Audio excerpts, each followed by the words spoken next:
Welcome back. All right, so we're going to talk about the Chicago Blackhawks. And it's an interesting season preview with the Chicago Blackhawks from the point that they're still in their rebuild. It's very likely this team is still going to be not very good. But there's reason for excitement if you're a Hawks fan. I think some jerseys have moved with the number 98 on them in the offseason. Just throwing that out there. The team finished 26, 49, and 7 this past season. They were 30th overall. And really, they were 32nd at points, 31st at others, and they ended up 30th. They win the draft lottery, and they get the number one pick, Connor Bedard. And Bedard is seen as potentially being a star right out of the gate. And so we'll see whether or not that's the case. But they need the goals. They only scored 2.46 goals per game this past season. They allowed 3.65 goals against per game. So that makes it difficult when you're averaging more than a goal against higher than you're scoring. So that's something that they can work on improving this year. It's not going to be easy for Luke Richardson in year two, but again, it's not really about the coaching and the systems yet with Chicago. It's you got to get the kids in there. You've got to get that next generation going. You've got to have the veterans to support them. So their power play, not great either, 16.4%. Not really a surprise there. Their penalty kill, 76.2%. So those numbers combine to 90, not good. Not good in the special teams department. 5-on-5, not great. But again, this is what happens when you rebuild. This is what happens when you tear everything down, right? They last made the playoffs in 2020 when they won the qualifying round against the Edmonton Oilers. Otherwise, they wouldn't have made those playoffs. They were the number 12 seed coming in, so they were 12th in the West going into that. And so the last time they won a round before that was 2015 when they won the Stanley Cup. 3 straight first round exits since then. And this is a team that has been struggling to find an identity. And I think they should have started the rebuild sooner. There was always the rumor that Taves, Kane, and others weren't really all that keen on going through a rebuild. But the aging process has basically forced that upon them. So in terms of cap space, this is a team that has a lot. And so they may not be done. This is a team that could still pick up players. You want to look for a spot for Tyler Myers for the Canucks to go. Here you go, Chicago. Their cap space, $12,864,876. So they have the cap space to still pick players up. And with the number of teams that are over or at the cap and teams that are going to need to hurriedly make trades potentially to get under the cap if they don't have any kind of LTIR to help them out, Chicago might be one of those teams that says, hey, well, we'll help for a price. So their top 5 scorers this past season, the top 2, both off the team. Domi, who had a great run with Chicago. I'm still honestly surprised he didn't end up returning to Chicago. Played 60 games, 18 goals, 31 assists, 49 points. I think it's the best hockey I've ever seen Domi play, but then he gets traded to Dallas. Now he's in Toronto. Patrick Kane, 54 games, 16 goals, 29 assists, 45 points. We knew he wasn't 100%. He then went to the New York Rangers. Didn't seem to be 100% there either. And has since had hip surgery, and we're waiting to see when he's going to be healthy and where he's going to sign. But we know it's very unlikely he would end up returning to Chicago. Athanasiou, 81 games, 20 goals, 20 assists, 40 points. Athanasiou is reliable for goal scoring and overall is a solid option as a 20-goal scorer. Taylor Radish also at the 20-goal mark, 78 games, 20 goals, 17 assists, 37 points. Another former Tampa Bay Lightning player who with another organization blossoms a bit. Seth Jones, not a fantastic season by his standards. I would think that's going to get better. 72 games, 12 goals, 25 assists, 37 points. That's just too low. Seth Jones has to bounce back into the 50-point range, I would think. I'm not saying anything about him being one of the better defensemen or, just having a great season, but 37 points is too low. As the team's scoring comes up, so should Jones. And the scoring could very well go up a bit this year. It's going to really depend on this new kid coming into the lineup. Now, the goaltending was a bit of a misadventure, although I thought Mrazek played decently, 39 games, 10, 22, and 3. The 894 save percentage would say not that decently, but I thought, considering the defense in front of him, Mrazek had some good runs there. Stalock was actually quite good in 27 games, 915 and 2 record, 908 save percentage. He is gone from the team. Jackson Stauber, might he get a look this year again? 6 games of 5-1 record, 911 save percentage. So he was very good. Soderblom came in for 15 games, 210 and 2 record, 894 save percentage. So same save percentage as Mrazek. Wells just played 1 game at a 923 save percentage. Hudobin played 1 game, lost that game and had a 786 save percentage. Sadly, that's likely going to be the end of Khudobin's career. That would finish it out. So it's 6 goaltenders. I don't expect that many goaltenders for Chicago this year. However, Mrazek does tend to get injured. That is one thing with Mrazek. He does tend to fight with injuries, and so we'll see what happens there. Their hits leader, Reese Johnson, with 178, as they've had all of the Johnsons at one point in time or another, it seems. But yeah, Reese Johnson, 178. Connor Murphy leads with blocked shots at 160. Post leader is Athanasiou with 7. So Andreas Athanasiou, 7 posts. And again, compared to other teams in the league, your leader having 7 posts, not as painful as one that might have had 12 during the regular season. For the next one, I thought about putting up Bedard, but we know Bedard. How about Korchinski? So on the blue line, Korchinski could come in this season and play right away. It depends, right? It depends. So he was a top draft pick, not this draft, but 2022 draft. So he could step in and play right away. It's going to really depend on what Chicago's plan is going forward.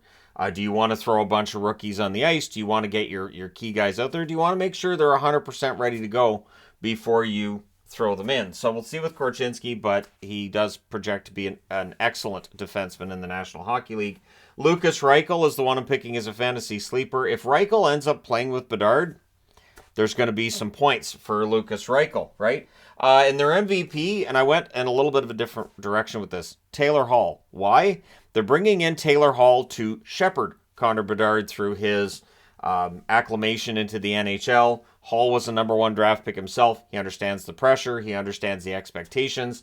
Obviously, the expectations for Hall were not as high in Edmonton as they are for Bedard in Chicago.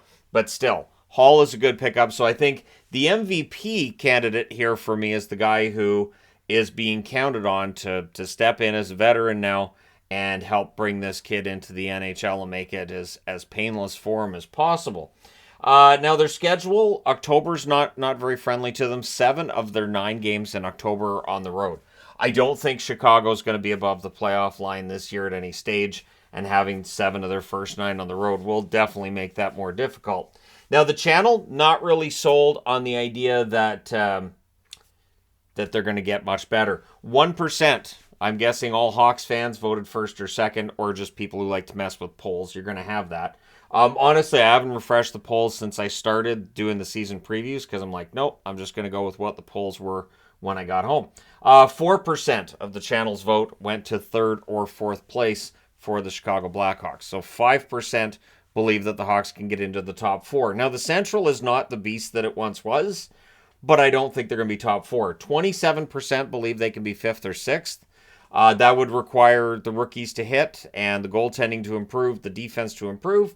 Has it happened before? Sure. I don't know that it does for Chicago this coming season. 68% of the votes say 7th or 8th, which, makes a lot of sense. And so we'll see with the Chicago Blackhawks whether or not they end up being as bad as last year. But in all likelihood, that's probably going to be the case. When you look at the exits, there's a lot here. Starting with, of course, Jonathan Toews, who's taking a year off from hockey.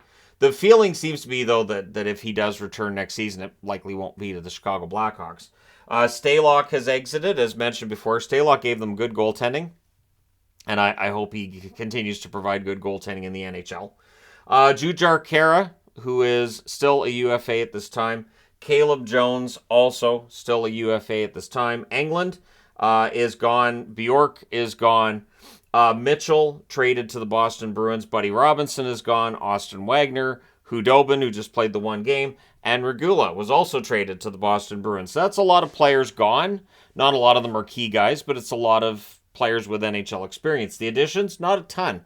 So Hall ends up coming in from Boston. Foligno comes in from Boston and re-signs to stay with the Hawks. Donato's signed as a free agent. So is Corey Perry. So 4 forwards added to this group. The defense, we'll see how it all turns out for them. But again, I don't expect Chicago to be much better. Maybe the coaching of Luke Richardson gets them a few extra wins, especially early in the season. But at some point, I would think before American Thanksgiving, we see them really totally drop off. They had a decent start to the season this past year, but yeah, eventually just the fact that they couldn't put the talent out on the ice that other teams they were playing against could, it caught up with them.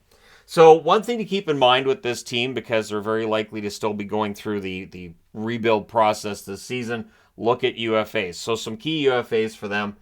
Tyler Johnson, who had a good year last year, he's had issues with playing a full schedule. He's had injury problems for a while and everything. But the reality is that Johnson's still a useful veteran. I would think at the deadline he'd attract some interest. Foligno, Perry, both Foligno and Perry, their cap hits are kind of high for rentals at the deadline, especially for what they provide at this point in their career. So they may very well be with Chicago all season. Dickinson could be a solid pickup for somebody at the deadline if Chicago retains half, that kind of thing. He could be solid on the third or fourth line. Zaitsev on the blue line. Yes, Zaitsev's contract is finally coming to an end. It feels like Zaitsev's contract's been a talking point for years now, because it has. And Mrazek, the starting goaltender for Chicago, also a pending UFA. If he can stay healthy and put up decent numbers, he could end up being an okay option as a backup for a team at the deadline. So one question that's out there, and I've seen this asked a lot, is how many goals and points are we expecting from Bedard? It's a tough call because I look back at when, Crosby came into the league. I look back when McDavid came into the league, and the scoring was just natural for them. And it didn't seem to matter who their line mates were, but it does feel like it's going to be tough sledding for Bedard out of the gate. That this is a team that is going to have its struggles, and really the storyline could very well be, well, if you shut down Bedard, you're probably going to shut down the Hawks. And so we'll see. We'll see. But I'd be interested to know your thoughts. I think that Bedard should score at least 30 goals. I think 70 points is probably the minimum for him based on what we saw in the junior ranks, what we saw at the World Junior Championships as well. But again, until a guy plays in the NHL, you don't really know. And yes, they're likely still bottom 5 in the league. There could be some improvement here, but they could improve by 10 points. And we would still be talking about, well, there's a lot more work left to do. So if they get an extra 5 wins this year, I think they'll be happy. One thing is, this is where I don't think they're going to be, trying to tank. I don't think they're concerned with getting the number 1 draft pick next year. Getting a top 5 draft pick is just as good. If they did draft first overall next year, I'm sure the internet would react. Well, how the internet would react. And I don't know how much longer we're going to see all this anger and hate directed towards the Chicago Blackhawks. I get it. I understand it. I don't know how much longer it's going to go on. I would think probably for some time yet. So I know for Hawks fans that could be frustrating. I get it. But yeah, we'll see what happens and how long that's there. But let me know your thoughts in the comments section below, as always, regarding the Chicago Blackhawks and how they might do this season. And honestly, I really view this as another year where they're rebuilding, and I don't think their record at the end of this season is all that important to them. It's about developing your players and making sure that everybody's buying into the systems and you're doing the gradual build now. But let me know your thoughts. Hit like and subscribe if you're browsing your way through. You just happened upon this video.